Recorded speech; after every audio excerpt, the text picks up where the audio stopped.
Hello, it's Charlene here. Hope all finds you well. And welcome to the final step in finding your sweet spot. So today's circle is about you're great at it.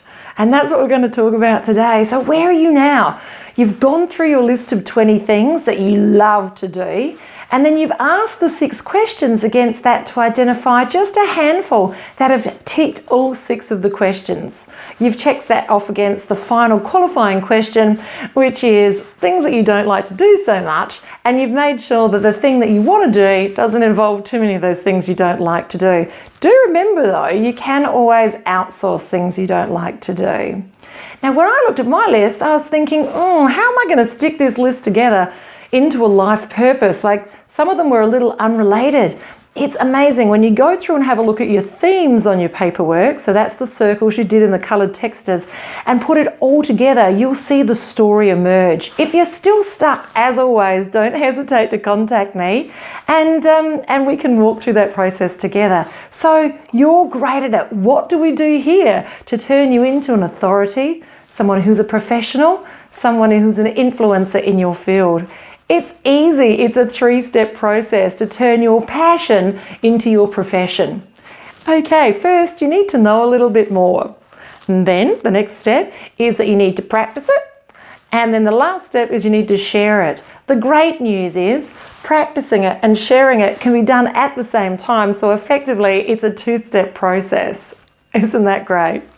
Okay, so depending on where you are when you've come out of this process about finding your purpose, you may need to go back to uni. You may need to go to an online course or an in-house course. You may simply just need to do a little bit of research. So you do need to know more, but you do not need to know everything. Okay, have a look at this little diagram I've drawn for you. These are stick figures. So imagine these are the people that are involved in the industry that you've chosen as your passion.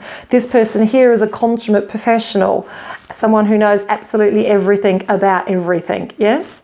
Down here is someone who's got an interest in your area that you've chosen and wants to know a little bit more, but doesn't know a lot. This is a person who's a little bit more, and let's say this is where you are, yes? Someone who has a fairly good idea about your area of concern and working towards being a consummate professional. You only need to know 1 step more than the people behind you. Yes? You only need to know more than these people that you're servicing. Yeah? So you don't need to be here to start. Don't wait to be here to start. That's really important. This is a learning process. Okay, so that's about learning more. The next thing is about practicing. So I'm going to put a sheet on the page so that you can actually see as I'm speaking. So first of all, to actually practice and share, you could write a book.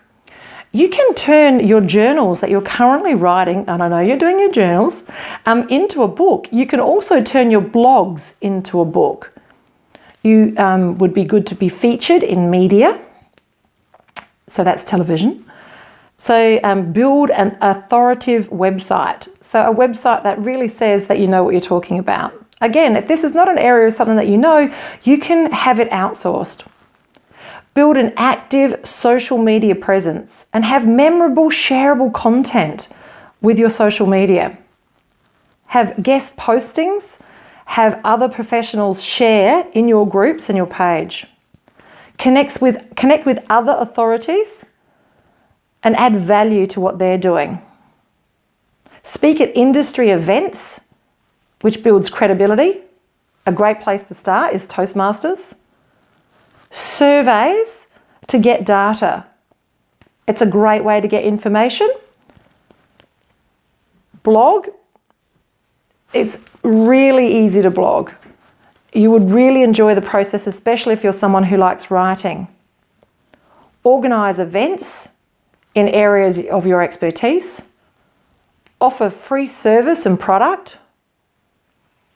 That's going to help you build your mailing list.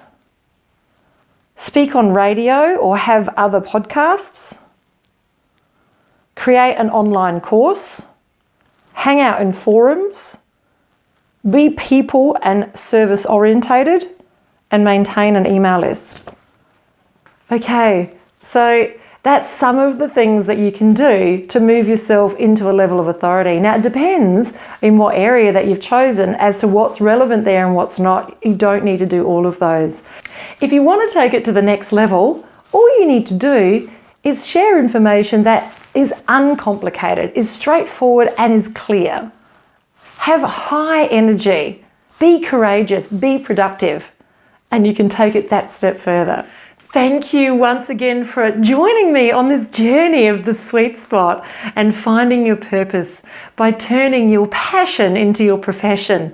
Why don't more people live on purpose? Because you do need to do some work to figure it out. And I want to congratulate you for going through the process of working with these steps to figure it out. I have really enjoyed working with you on the process. Thanks for joining me. Bye for now.